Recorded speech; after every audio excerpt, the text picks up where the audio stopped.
बिस्मिल्लाहिर्रहमानिर्रहीम। इस वीडियो के अंदर जो है वो हम डिस्कस कर रहे होंगे कि what is operation research. So basically operation research क्या है, जिसको हम ऑपरेशनल रिसर्च के नाम से भी जानते हैं, और there are other names as well, like decision science भी कहा जाता है इसे। सिमिलरली मैनेजमेंट साइंस भी कहा जाता है, because this is not the management but management science. Why management science? Because क्योंकि हम मैनेजमेंट साइंस जो टर्मिनोलॉजी इवन आजकल भी बहुत ज़्यादा यूज़ की जाती है, स्पेशली इंटरनेशनली, जिसमें हम क्या कर रहे थे कि हम मैथमेटिकल मीन ऑपरेशन रिसर्च की टेक्निक्स या स्टैटिस्टिकल टेक्निक्स इस्तेमाल कर रहे थे to solve the business problem. बहरहाल हम जो बात करें कि ऑपरेशन रिसर्च या ऑपरेशन रिसर्च है क्या, तो सबसे पहले हम इसको डिफाइन करते हैं and then we will discuss कि इसकी डिफरेंट ब्रांचेस कौन सी हैं। So the first of all, जो ऑपरेशन रिसर्च को हम according to Hillier and Lieberman define कर रहे हैं, both of have a very good book on operation research. So they are defining operation research के आपने जी डिसीजन मेकिंग करनी है किसकी, डिटर्मिनिस्टिक सिस्टम या प्रोबेबिलिस्टिक सिस्टम। सो जो जिस तरह का भी सिस्टम हो, सो उसने कैटेगराइज कर दिया कि चाहे आपके पास डिटर्मिनिस्टिक सिस्टम्स हो चाहे प्रोबेबिलिस्टिक सिस्टम्स हो, उन सिस्टम्स के अकॉर्डिंगली आपने ऑप्टिमम डिसीजन मेकिंग करनी है। सो ऑपरेशन रिसर्च आपको हेल्प आउट कर रहा होता है, चाहे वो डिटर्मिनिस्टिक सिस्टम हो चाहे प्रोबेबिलिस्टिक सिस्टम हो, how you can get the optimum decision making. Question किया जाता है कि ये डिटर्मिनिस्टिक सिस्टम क्या है और प्रोबेबिलिस्टिक सिस्टम क्या है, इसको अभी हम डिस्कस करते हैं। For time being just remember that deterministic system ऐसे सिस्टम जिसमें हमारे पास तमाम पैरामीटर्स या तमाम वेरिएबल्स की इंफॉर्मेशन हमें एग्जैक्टली पता हो, जबकि प्रोबेबिलिस्टिक सिस्टम ऐसे सिस्टम जिसमें हमें तमाम पैरामीटर के बारे में एग्जैक्ट इंफॉर्मेशन मौजूद ना हो, बल्कि वो प्रोबेबिलिस्टिक सेंस में या स्टोकेस्टिक सेंस के अंदर उसकी इंफॉर्मेशन हमारे पास अवेलेबल हो। सो इसको हम आगे जाके दोबारा से डिस्कस भी करते हैं। सो एक और चीज यहाँ पे जो की वर्ड है इन operation research definition, that is optimal, और यू कैन से ऑप्टिमम। क्योंकि जब भी हम किसी सिस्टम को के अकॉर्डिंगली प्रॉब्लम को सॉल्व कर रहे होते हैं या उसका हम मॉडल डेवलप कर रहे होते हैं, एज यू नो दैट कि हमारे पास ऑल्टरनेटिव सॉल्यूशंस की अवेलेबिलिटी मौजूद होती है कि हम either we can pick this solution और this solution. So the beauty of the operation research techniques are कि ये हमें उन तमाम ऑल्टरनेटिव सॉल्यूशंस में से जो बेस्ट ऑप्टिमम सॉल्यूशन होगा या जो बेस्ट फिजिबल सॉल्यूशन होगा, उसको हमें हेल्प आउट करेगा टू सिलेक्ट दैट वन। ठीक है जी। So that mean operation research को हम डिफाइन करें कि optimum decision making in and modelling of. So हम मॉडल बेसिकली डिफरेंट तरह के मॉडल डेवलप कर रहे होंगे जो कि हमें हेल्प आउट कर रहे होंगे ऑप्टिमम डिसीजन मेकिंग के, किस तरह के सिस्टम को, डिटर्मिनिस्टिक एंड प्रोबेबिलिस्टिक सिस्टम जो हमारे रियल लाइफ के अंदर मौजूद है। ओके, सो ऑपरेशन रिसर्च की हमारे पास नंबर ऑफ एप्लीकेशंस अवेलेबल है in government sector, in business, in engineering and in economics. और आजकल जो है वो इस एरिया के इस ऑपरेशन रिसर्च टेक्निक्स को यूज किया जा रहा है बहुत ज्यादा हेल्थ केयर सेक्टर के अंदर, एनर्जी सेक्टर के अंदर, इसी तरीके से एग्रीकल्चर के अंदर। सो हम जो है वो इस टेक्निक को मल्टीपल एंगल के अंदर जो है वो इस्तेमाल कर सकते हैं। So there is a number of application is available. So the key thing is in operation research is कि हम क्या कर रहे होते हैं, ऑप्टिमम डिसीजन मेकिंग कर रहे होते हैं but under the limited resources available. So that is a key thing. सो आजकल जो है वो हमारे पास रिसोर्सेज की अवेलेबिलिटी जो है वो कम से कम है। सो दैट मीन हम क्या कह रहे होते हैं कि हमने मिनिमम रिसोर्सेज के अंदर रहते हुए how we can get the best outcome we can achieve that one. Okay, so basically जो ऑपरेशन रिसर्च जो है इसको आप ये कह लें इन लेट 30s जो है वो सबसे ज्यादा बूम मिलना स्टार्ट हुआ, और या आप ये कह लें कि बेसिकली स्टार्ट उस वक्त हुआ after the second world war. But इसको जैसे जैसे कंप्यूटर की आपके पास जो है स्पीड इंक्रीज होती रही, जैसे जैसे कंप्यूटर जो है वो इनहेंस होता रहा, ये फील्ड जो है इसकी पॉपुलैरिटी भी इंक्रीज से इंक्रीज होती चली गई। द रीजन इज क्योंकि इसके जो मॉडल्स होते हैं या क्योंकि ये मैथमेटिकल बेस्ड होते हैं और वो काफी कॉम्प्लेक्स होते हैं रियल वर्ल्ड प्रॉब्लम, तो उनको विदाउट कंप्यूटर सॉल्व करना it's really a tedious job. और वो शायद प्रैक्टिकल प्रॉब्लम्स जो है वो हम एक रियल टाइम के अंदर सॉल्व भी ना कर सके मैनुअली।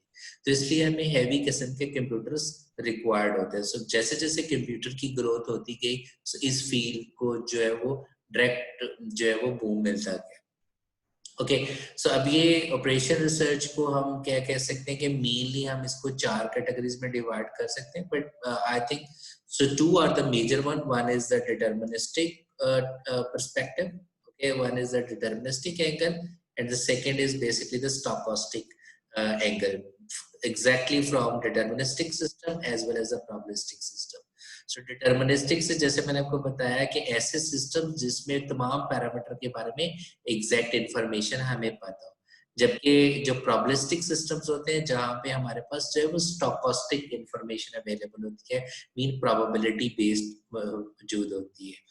अब डिटर्मिनिस्टिक ऑपरेशन रिसर्च के अंदर क्या क्या चीजें आ जाती हैं, लाइक लीनियर प्रोग्रामिंग है, इंटीजर प्रोग्रामिंग है, so these are the different techniques available under the deterministic system. So ये ऐसी टेक्निक्स हैं जहां पे हमारे पास तमाम पैरामीटर्स के बारे में एग्जैक्ट इंफॉर्मेशन मौजूद है, वो अंडर डिटर्मिनिस्टिक जो है वो ऑपरेशन रिसर्च आ जाती है। बट आजकल जो है वो लीनियर प्रोग्रामिंग या इंटीजर प्रोग्रामिंग के पॉइंट ऑफ से अगर हम बात करें तो आजकल यहाँ पे जो है वो स्टोकास्टिक लीनियर प्रोग्रामिंग की भी बात की जाती है या स्टोकास्टिक इंटीजर प्रोग्रामिंग की भी बात की जाती है, इवन स्टोकास्टिक डायनामिक। सो अगर कुछ पैरामीटर जो है वो आपके प्रोबेबिलिस्टिक हो जाएंगे या स्टोकास्टिक हो जाएंगे, then it would be under the stochastic operation research. So अगर आपके पास तमाम के तमाम पैरामीटर के बारे में एग्जैक्ट इंफॉर्मेशन मौजूद है तो then it would be under deterministic operation research.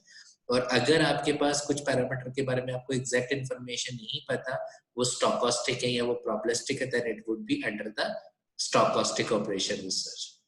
So there are multiple techniques are available under stochastic operation research as well.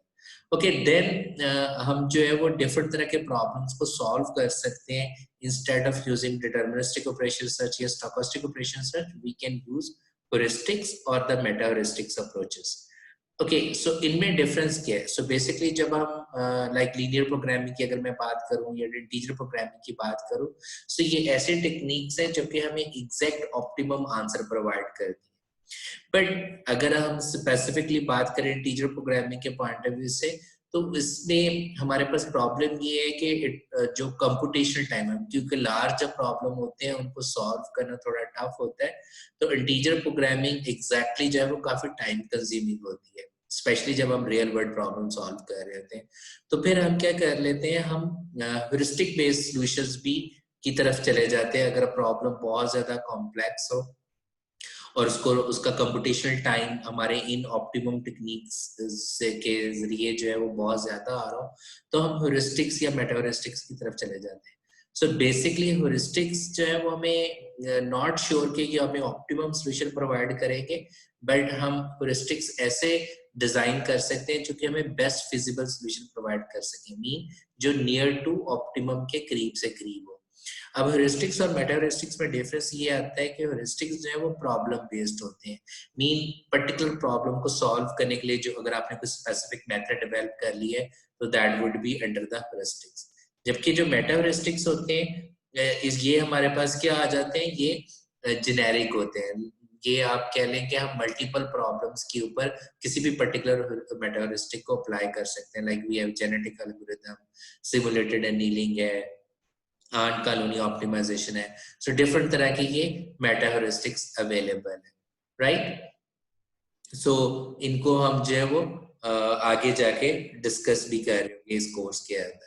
Okay, so now the question is कि जब हम ऑपरेशन रिसर्च को use कर रहे हैं, मीन ऑपरेशन रिसर्च के point of view से हमने किसी प्रॉब्लम को डील करना है या सॉल्व करना है, तो वो कौन से स्टेप्स हम अडॉप्ट कर रहे थे? So we always start from defining the problem. Okay, so mean हम किसी न किसी सिचुएशन से स्टार्ट कर रहे होते हैं, ओके, कि हमारे पास एक पर्टिकुलर इशू जो है वो रेज हो रहा है और उस इशू के accordingly we start gathering the data. Okay, and once हम उस सिचुएशन को अंडरस्टैंड कर लेते हैं and we get all the kind of the data which we needed in order to define the problem, and the most important thing is we start defining then the problem। Okay, कि हमारे पास situation क्या थी, data कौन कौन सा available है और उसके अकॉर्डिंगली हम अपनी प्रॉब्लम स्टेटमेंट डेवलप कर रहे होते हैं कि ओके हम जी फाइंड आउट करना चाहते हैं कि मैं प्रोडक्ट ए और प्रोडक्ट बी कितना बनाऊं, ओके, कि मैं अपने प्रॉफिट को मैक्सिमाइज करना चाह रहा हूँ। सो मेरे पास जो कंस्ट्रेंट है कि मेरे पास लेबर आर 50 घंटे के लिए अवेलेबल है, मेरे पास raw material for making those product A and product B जो है वो 10 kg तक अवेलेबल है। So these are the certain information जो हम कलेक्ट कर रहे हैं और उस इंफॉर्मेशन के अकॉर्डिंगली हमने अपनी प्रॉब्लम स्टेटमेंट जो है वो लिख लेनी है। Okay, the next task in operation research, which is very critical. So remember that. So writing down the problem statement is the first challenge. Okay, क्योंकि real situation से problem statement को लिखना. And the next challenge is कि आपके पास जो है वो problem statement से हमने model बनाना है. So वो mathematical model हो सकता है, वो simulation model होता है, but generically operation research के अंदर हम उसका एक math model develop कर रहे होते हैं.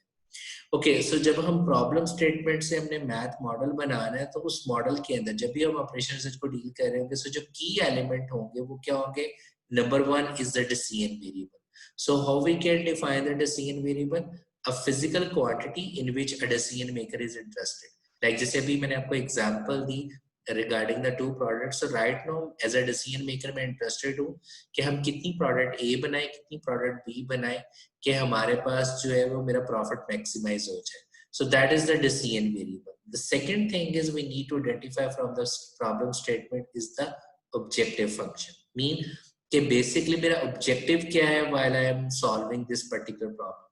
Whether I want to maximize the profit या मैं cost को minimize करना चाह रहा हूँ, मैं टाइम को मिनिमाइज करना चाह रहा हूँ या मैं अपने प्रोडक्शन वॉल्यूम को इंक्रीज करना चाह रहा हूँ. सो मेरा ऑब्जेक्टिव क्या है? आइदर इट्स अ मैक्सिमाइजेशन और either it's a minimization case. Generically usually आपके पास जो ऑब्जेक्टिव फंक्शन है वो दो ही केसेस के अंदर होता है, या मैक्सिमाइज किसी चीज को कर रहे होते हो या मिनिमाइज कर रहे होते हो. एंड ऑब्वियसली उस ऑब्जेक्टिव फंक्शन के अंदर वो डिसीजन वेरिएबल्स इन्वॉल्व होते हैं एज अ फंक्शन के तौर पे. ओके, नेक्स्ट हमारे पास क्या आ जाते हैं? कंस्ट्रेंट्स आ जाते हैं. कंस्ट्रेंट्स इसको कह लें या इसको आप लिमिटेशंस कह लें या रेस्ट्रिक्शंस कह लें. जैसे अगेन हमने प्रोडक्ट के पॉइंट ऑफ व्यू से एग्जांपल ले रहे थे तो मैंने आपसे कहा कि मेरे पास 50 आवर की लेबर अवेलेबल है, ये मेरे पास 10 kg रॉ मटेरियल अवेलेबल है in order to produce those products. So these are what? These are called as limitations. So हमने उन लिमिटेशंस के अंदर रहते हुए हमने जो है वो अपने ऑब्जेक्टिव को मैक्सिमाइज करना है and we will try to find out the you can say the profit. Okay, या अपनी कॉस्ट को हम मिनिमाइज कर रहे होते हैं. Okay, the next thing is कि अब हमें क्या करना है, हमें जो है वो पैरामीटर्स, जो आपके पास डिसीजन वेरिएबल्स आ गए, ऑब्जेक्टिव फंक्शन आ गए, कंस्ट्रेंट्स आ गए. सो हमारे पास कंस्ट्रेंट्स के अंदर और ऑब्जेक्टिव फंक्शन के अंदर जो है वो साथ में कुछ चीजें इन्वॉल्व होती है जिनको हम पैरामीटर्स कहते हैं. लाइक पैरामीटर्स क्या हो गए? फॉर एग्जांपल अगर मैं कहता हूँ मेरे पास एक प्रोडक्ट ए है, ओके, जैसे हमने भी एग्जांपल ली, और एक प्रोडक्ट बी है, राइट. सो मैं कहता हूँ मेरे पास जो 5 रुपीज एक प्रोडक्ट के अगेंस्ट मुझे प्रॉफिट आता है और 3 रुपीज मुझे प्रोडक्ट बी के अगेंस्ट प्रॉफिट आता है. सो ये 5 और 3 क्या है? These are called as the parameters. Similarly अब अगर हम कहते हैं मेरे पास 50 लेबर आर अवेलेबल है और मैं कहता हूँ 3 आवर्स यूज हो रहे हैं in order to make a product A, okay, एक प्रोडक्ट ए बनाने के लिए, और 1 आवर यूज हो रहा है एक प्रोडक्ट बी बनाने के लिए, और हम ये चाह रहे हैं कि ये लेस देन और इक्वल टू ही रहे, इससे ज्यादा क्रॉस ना करें. सो अब यहाँ पे ये जो 3 है, 1 है, ये 50 है, ये हमारे पास क्या है? पैरामीटर्स, या इनको हम डेटा भी कह देते हैं, स्पेशली ये 50 को. अदरवाइज ये जो 3 और 1 है, these are called as the parameters. Okay, so once के हमने प्रॉब्लम स्टेटमेंट से जो है वो मॉडल डेवलप कर लिया है, okay, we have define our decision variable, we have defined our objective function, we define the constraints and we have identified the parameters.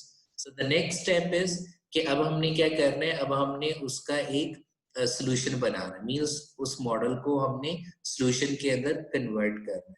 So अब हम क्या कर रहे होते हैं कि जब हम उस मॉडल को using the data, real time data हम डाल के जो है वो उसका solution कैलकुलेट कर रहे होते हैं using one of the techniques. So according the math model हम जो है वो टेक्निक अडॉप्ट कर रहे थे.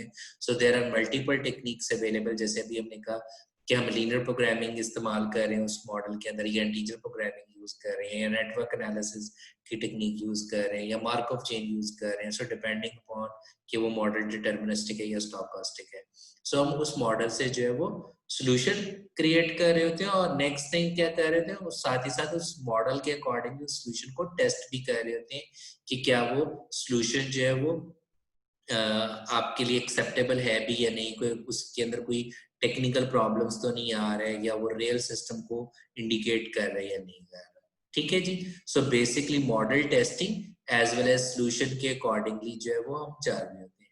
And then at the end हम क्या कर रहे थे कि वंस हम कह रहे थे कि ओके सोल्यूशन इज एक्सेप्टेबल, अब हम क्या कर रहे थे, हम एक ऐसा सिस्टम डेवलप करने की कोशिश कर रहे थे, वो जनरली हमारे पास कंप्यूटराइज सिस्टम हम कह देते हैं।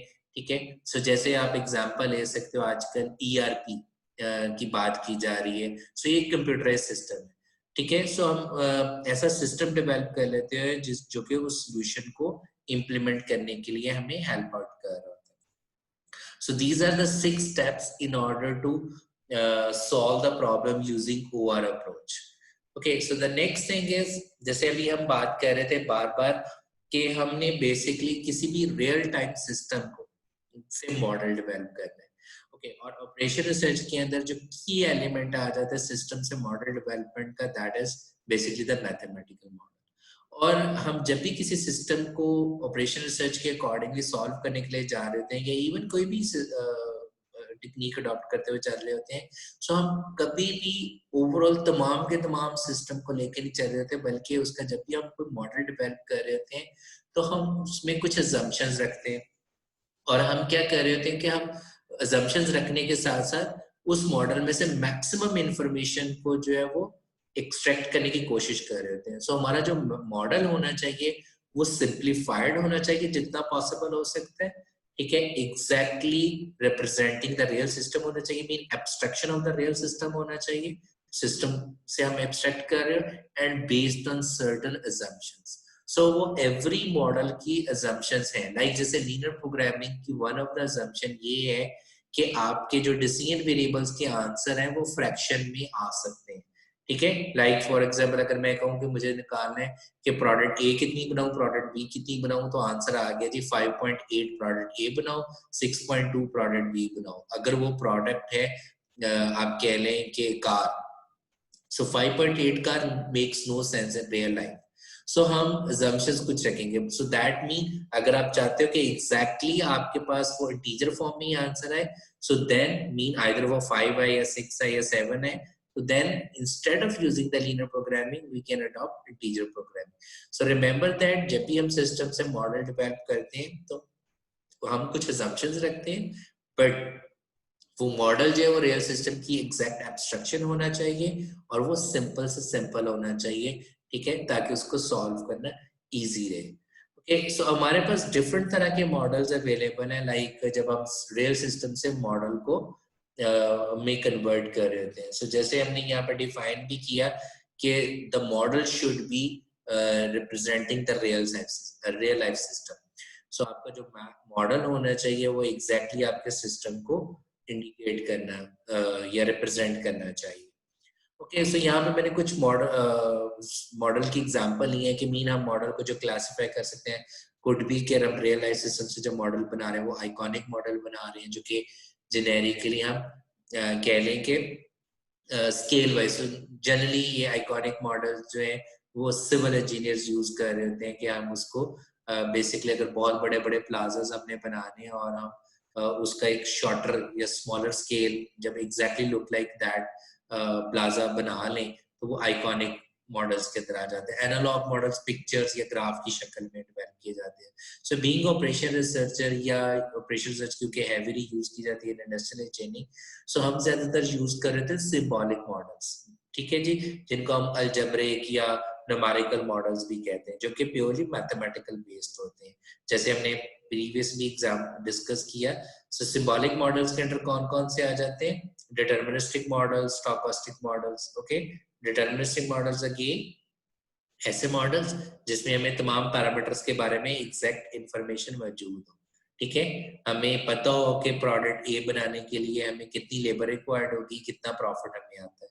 स्टोकास्टिक में जबकि वो एग्जैक्ट पता होना जरूरी नहीं है, वो प्रोबेबिलिस्टिक बेस्ड होते हैं ठीक है, वो हम कह सकते हैं कि 80% चांसेस है कि इस प्रोडक्ट की एक यूनिट पे इतने प्रॉफिट आएंगे, जस्ट एग्जांपल के तौर पे, ठीक है। सो वो that is under the stochastic systems आ जाते हैं।